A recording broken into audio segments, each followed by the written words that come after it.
যদি কখনো দেখেন দুনিয়া আপনাকে ভাঙতে চাচ্ছে, নামাতে চাচ্ছে, ধ্বংস করতে চাচ্ছে, আপনি রবের উপর তাওয়াক্কুল করে নবীর প্রেম ভালোবাসা নিয়ে একটু ধৈর্য ধরে সময়ের অপেক্ষা করবেন, সময়ের অপেক্ষা করবেন, রবের হুকুম আসা পর্যন্ত সময়ের অপেক্ষা করবেন।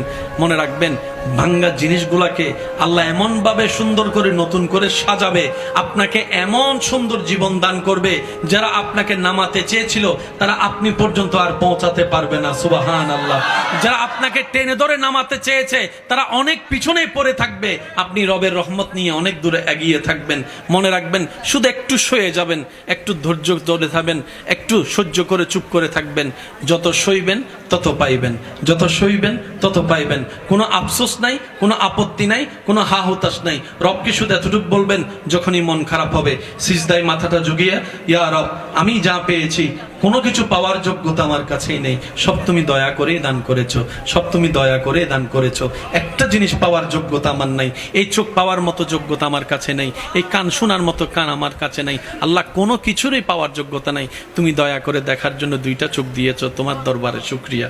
সুবহানাল্লাহ।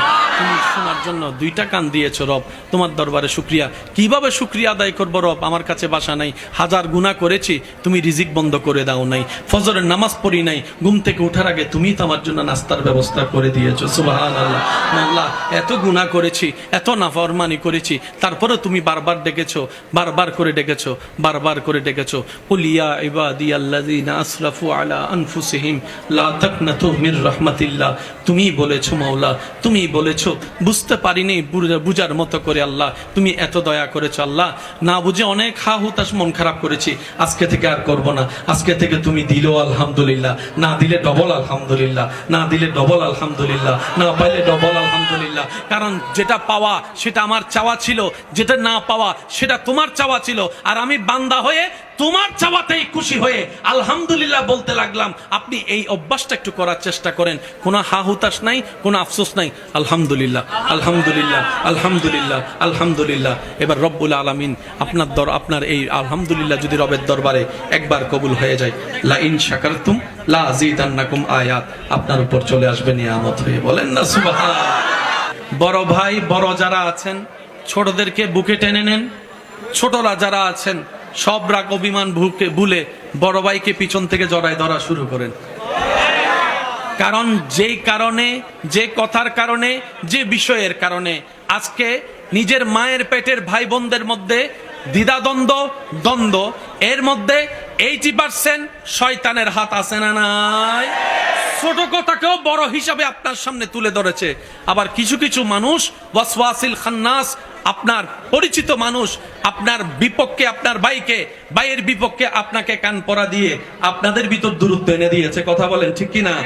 মনে রাখবেন, রাতের 3টা বাজে যদি আপনার কোনো শরীর খারাপ হয়, বাহিরের কেউ আসার আগে আপনার ভাই আসাই তো বেশি দরকার, আপনার বোন অগ্রসর হওয়া তো বেশি দরকার। কারণ রক্তের বাঁধন তো একটা শব্দ আছে। তা আমি অনুরোধ করব, যা হয়েছে হয়ে গিয়েছে, বাদ দেন না।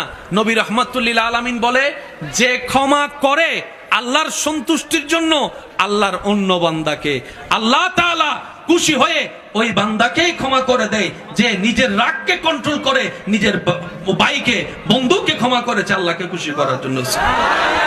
আমি যদি অন্যকে ক্ষমা করি, মূলত আমি ক্ষমা পাচ্ছি। আমি যদি অন্যের দোষ গোপন করি, মূলত আমার দোষেই গোপন থাকছে। আমি যদি অন্যকে খাওয়াই, মূলত আমার রিজিকেই বেড়ে যাচ্ছে। আমি যদি অন্যের সুখের কারণ হই, মূল কথা হচ্ছে আল্লাহ আমার জীবনে সুখের ব্যবস্থা করে দিবেন। সুবহান। মামলা করে কার কি লাভ হয়েছে? কথা বলে না রে ভাই। আপনাদের এলাকায় মামলা আছে না নাই?